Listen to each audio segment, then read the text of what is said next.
रत्नक प्रस्तुति।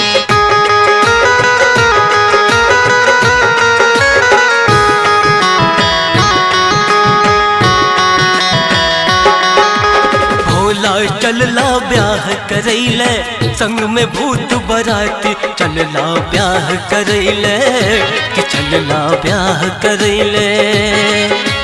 भोला चलला ब्याह करैले संग में भूत बराती, चलला ब्याह करैले कि चलला ब्याह करैले। हो भोला चलला ब्याह करैले संग में भूत बराती, चलला ब्याह करैले कि चलला ब्याह करैले।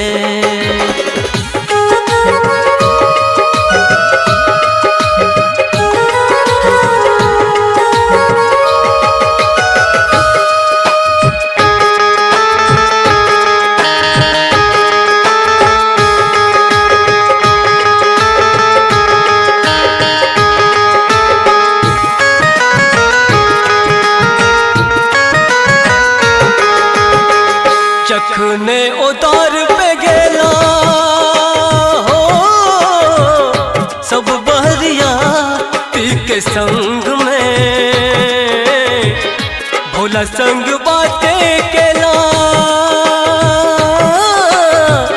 नारद मुनि सब संग में। अपन रूप के समान रखियो, अपन रूप के समान रखियो, देखी मैं न परेली, चलला ब्याह करैले कि चलला ब्याह करैले।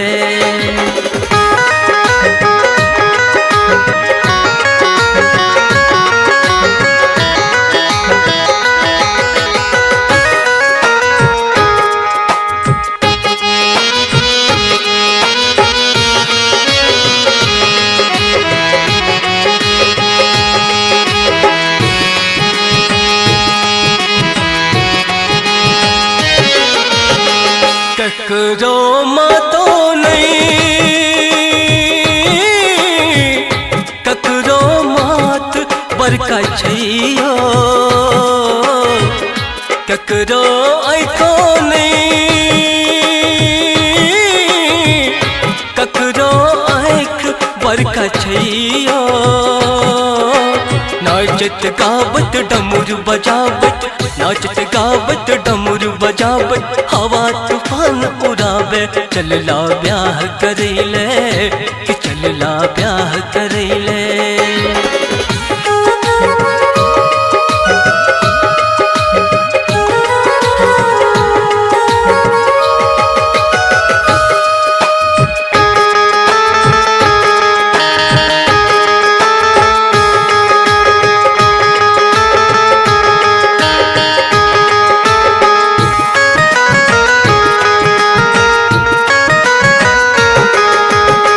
ककरो पेटो नहीं,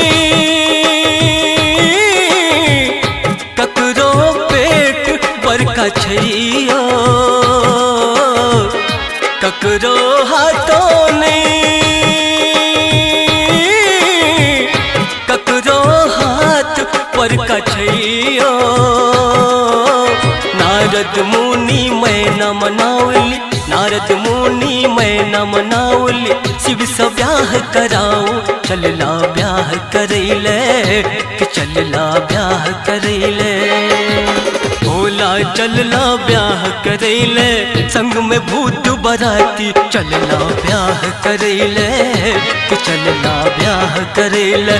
हो भोला चलला ब्याह करैले संग में भूत बराती, चलला ब्याह करैले कि चलला ब्याह करैले।